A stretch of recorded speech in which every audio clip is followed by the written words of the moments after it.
So everybody's heard the saying, you get what you pay for. And in this video, we're gonna find out what you get when you pay 80 bucks for a 3D printer. So welcome to the Do-It-Yourself Dad channel and welcome to Tech Tuesdays, where we take a piece of technology and we bring it on the channel. We thoroughly test through it, we see if it works or if it doesn't work, and then we go over all the pros and cons so you can make an informed decision when you go to purchase something. In this video, we have an $80 3D printer, and as I mentioned at the beginning, do you actually get what you pay for? And that's kind of a loaded question here because normal 3D printers cost a lot more than this. This is the one I'm doing most of my printing on. This is an M5C from AnkerMake, and it is 5 times the cost of this thing. This is the cheapest printer I've had by far. It's actually the cheapest printer I could really find on the internet. So we're gonna see if such a cheap printer can actually print. Now, opening this thing up, the box is hilariously small. The box is actually not much larger than a standard box of filament for a full-size printer, so I was surprised at how small the box was. The assembly was pretty simple. The gantry and hot end and everything was all assembled together, and then the bottom and the plate were also assembled together. So it was a simple process of hooking a couple cables together and installing 4 screws, and then you're pretty much done. The only thing left to do is put on the little filament holder here and actually get the filament loaded into the printer so you can get your first print going. Now, the printer came with an SD card that was preloaded with some slicing software as well as a couple first print files. Now, the way this printer is set up is it will just automatically print the most recent file put on the card as when you hit the little play button on the printer. So what we did was we threw the card in there and hit print. And the first print that it printed was this little rocket. And I was actually surprised for a printer this inexpensive right out of the box that it successfully managed to print anything. But this is also where I started to notice some flaws. Now, the initial layer had some struggle with the initial adhesion, and then there was a lot of issues in the layers. You can see here the layers are not clean between each other. It's a little bit rough. But I wanted to try then printing a benchy. A benchy, if you're not familiar with 3D printing, is more of a benchmark style print. It's a good thing to just get started with to see how well your printer's printing, and this is where issues started to arise. We had bed adhesion issues and a bunch of other issues, and that's when I figured out that the rocket really would have been the easiest print for this thing to print, and it would mask a lot of the flaws. Any stringing that was happening inside the print would have been happening inside that rocket. There weren't any hard radiuses to deal with, and you also weren't having to deal with supports. So what I started doing was I started playing around with Cura settings. Cura, if you're not familiar with 3D printing, is a slicing software. It basically tells your printer what to do during the course of printing an object. Here you can see here, after playing around with a whole bunch of the settings, I did start getting some printable benchies. What I had to do is I had to slow down significantly the print head. I had to play around with temperatures and some of the retraction speeds. I will have entire profiles and everything you need to set up Cura correctly down in the description below. If you want to grab those profiles, I would really recommend changing those settings to get better quality prints out of this printer. And after a lot of finagling, this was really the best I managed to get a benchy. It's still not great. You can see there is a lot of stringing and inconsistencies, but it does at least look like a boat. So as you can see, when we started printing with this thing, it struggled a lot. It did get the first print off, but as soon as we did anything else with it, it kind of fell off. So I want to point something out. It's kind of unrelated to the printer, but you'll notice that the color of my workbench changes throughout the course of this video. And that is because I started filming this video quite some time ago. I hit all those problems and I just said, forget it. I nearly just threw this thing in the trash, but instead I shoved it on a shelf in my garage and I kept looking over at it and went, let me give that thing a second chance. So that's why there's the changes, because I did a bunch more filming and tweaking because I wanted to get this thing working correctly. I've got a little soft spot. I mean, look at this thing. It's kind of cute. So what I'm going to do now is I'm going to show you what I went through to get this thing to actually print a decent print. And we're going to start by doing something very simple, which is just switching from the filament that this thing came with, which is junk filament. And if you ever watch the Linus Tech Tips channel, 2 or 3 years ago, he tested one of these and he actually checked the filament thickness and it was all over the place. So let me show you what I'm printing with. I'll be right back. And I'm back. This is the filament that I've been printing with. This is just regular PLA+. This happens to be from AnkerMake. But pretty much any filament that you go on Amazon and grab is going to print better and be more consistent than the garbage.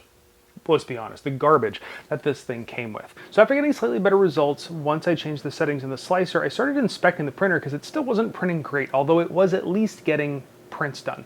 And I noticed a couple things. First, this belt, I've tightened it up here, but it was very loose, which was causing a lot of play. The print bed also was a little bit loose, so there's a little belt in here that you can tighten up. But here was something that I noticed, and it's not an easy fix. Watch this. That is a lot of wobble. And we're gonna fix it with this. This is something I designed as a 3D printed part that will support this piece right here. Now, obviously you can see this part is too big to be printed on this printer. I printed on my other printer, but I'm going to have this thing uploaded to Thingiverse. You can download it, and then if you need to, you can slice it into pieces, print it separately, and glue it together. What this is this is going to slip right under here, and I've designed this so anybody can do this at home. You don't need special tools, you just need a 3D printer, but you should already have one if you're working on this thing. But you don't need to adhere it with anything other than 3M tape or even hot glue, and this thing just slides in like that, and it has a little track that this can run up and down in. Now, this will eliminate that side-to-side wobble. The next thing to tackle is the filament issue. I showed you early on in the video that the filament this thing comes with is terrible, and the filament holder that this thing comes with is equally as terrible. I don't know why they bother with either of them when they could just include something like this. Now, these are, you print 4 of these, and you can make yourself a filament holder with 4 of these and some ball bearings you can rob off of a skateboard. Now, these are small enough that you can print 4 of them on your printer here, and you're all set. So I've got 4 of them here. We're gonna assemble them real quick, and then we're gonna have a filament roller. So we got our little filament rollers. These are pretty clever. They just sit right there. We're gonna take our roll of filament, put it right there on top. Look at that. You can roll for days. So now we'll take our quality filament, run it through the filament guide that we printed up here, also linked below, and bring that right down in here. And let's get this thing warmed up and try making another benchy. So now, after doing all those modifications to the printer and also using the updated Cura settings, I fired off a benchy, and here's a time lapse of that benchy. And you will see that this benchy came out many, many times better than any of the benchies we had gotten out of this thing before. It actually now can print competent prints. Now, something to note is how much slower this printer has to run than a standard printer. Now, a normal printer, you can get a benchy up in 30 to 40 minutes stock. This thing took 3 hours, a little over 3 hours to get a benchy. That was the fastest I could get this thing to print and still get a decent quality print without layer shifts and stringing. Now, there are some other things you can do to make these things run better. I'm not doing those things for a couple of reasons. One, this is an $80 printer. I'm not about to sink another 80 bucks into parts into this thing to make it marginally better.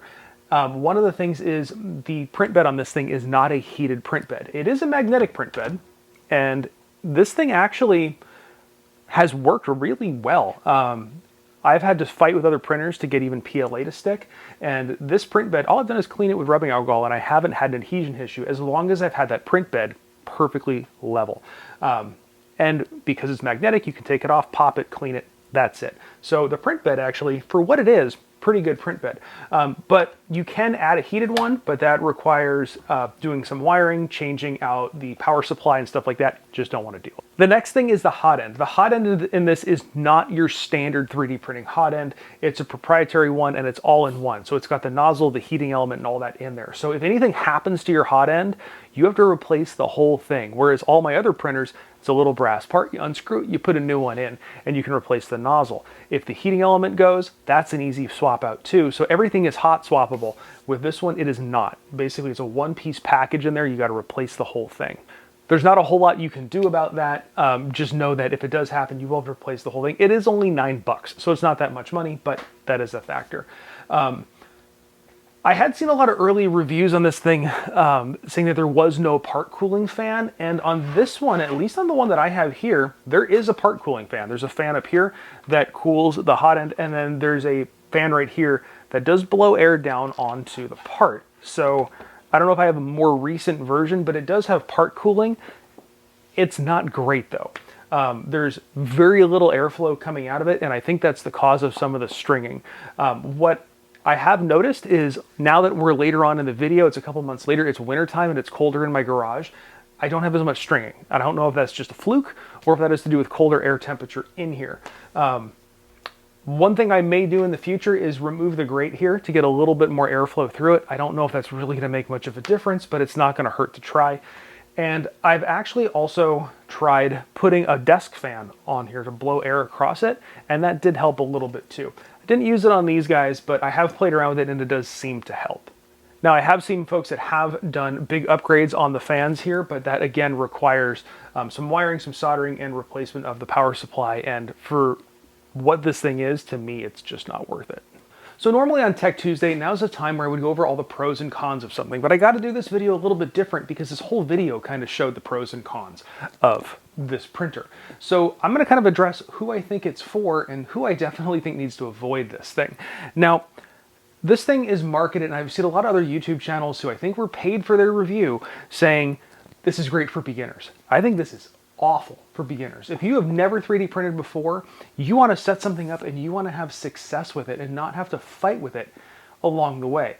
It takes a while to really wrap your head around everything in 3D printing, all the slicing settings, filament temperatures, bed leveling, all this other stuff. And if you've never done any of that before and now you have a printer who doesn't want to work correctly out of the box, you're going to be in for a miserable time. It'll probably go in the trash and you'll probably decide you hate the hobby and you never want to do it again. If you're the kind of person that likes to tinker, likes to take the underdog and get it going again, that's kind of who I am. That's how this whole channel started. This might be something for you. $80 is the cost of a couple rolls of filament. And with that, you can have some fun. You have a little printer you can stick in the corner of your office. It doesn't take up as much room as my big Anchor Make over here. I started this video off saying you get what you pay for. And I think you do. You get an $80 printer. You don't get a $400, $500 printer.